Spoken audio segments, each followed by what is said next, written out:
हम बदमाश हमर जिला बदमाश गे आ बोलतौ जे हमारा भीरी माथा देबौ फार गे।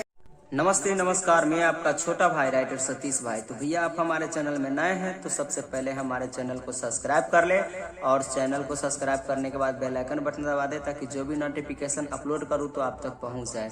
तो भैया आज का फुल एंड फ्री सॉन्ग लिखा गया है, मैथिली सॉन्ग है और काफ़ी ज़बरदस्त सॉन्ग है, एकदम मतलब कि बवाल मचाने वाला सॉन्ग है। अगर आपको हिट होना है तो जल्द ही देखें। तो चलिए जो मैटर लिखा हूँ अगर आप लोग को पसंद आए तो भैया आपसे रिक्वेस्ट है कि लाइक कमेंट और शेयर करना ना भूलिएगा। तो चलिए मैटर के तरफ, तब तक के लिए बाय।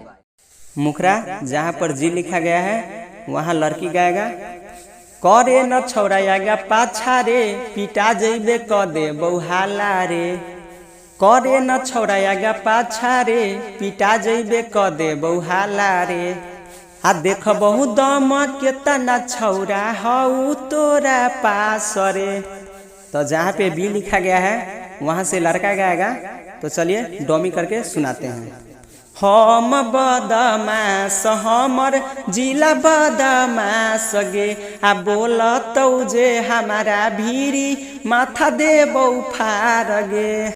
फर्स्ट अंतरा तो यहाँ से भी लड़की का बोल है। तो हम आप लोग को बता दिए हैं कि जहाँ पे जी लिखा गया है वहाँ से लड़की गाएगी और जहाँ पे बी लिखा गया है वहाँ पे लड़का गाएगा। तो चलिए डोमी करके सुनाते हैं।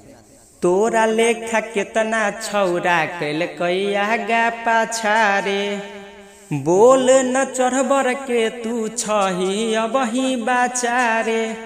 तोरा लेखा छौड़ा केतना कैल कैया गा पाछा रे, बोले न चढ़बर के तू छही अबही बाचा रे। तो फिर यहाँ से बी लिखा गया है तो यहाँ से लड़का गाएगा। तो चलिए डोमी करके सुनाते हैं। पीछा करल नहीं छोड़बौ ताले पुरतौ हमर आस गे।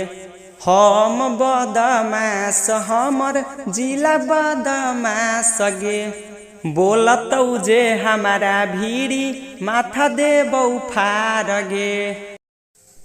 तो लास्ट वाला अंतरा नाम वाला आप लोग से रिक्वेस्ट है कि लाइक कमेंट शेयर करना ना भूलिएगा। तो जहाँ से जी लिखा गया है वहाँ से लड़की गाएगी और जहाँ पे बी लिखा गया है वहाँ से लड़का गाएगा। तो चलिए लड़की का बोले वहाँ से डोमी करके सुनाते हैं। तई न को न फिकिर जान के न हौ तोरा डर रे, तोरे बनैबौ हम अपन लभर रे।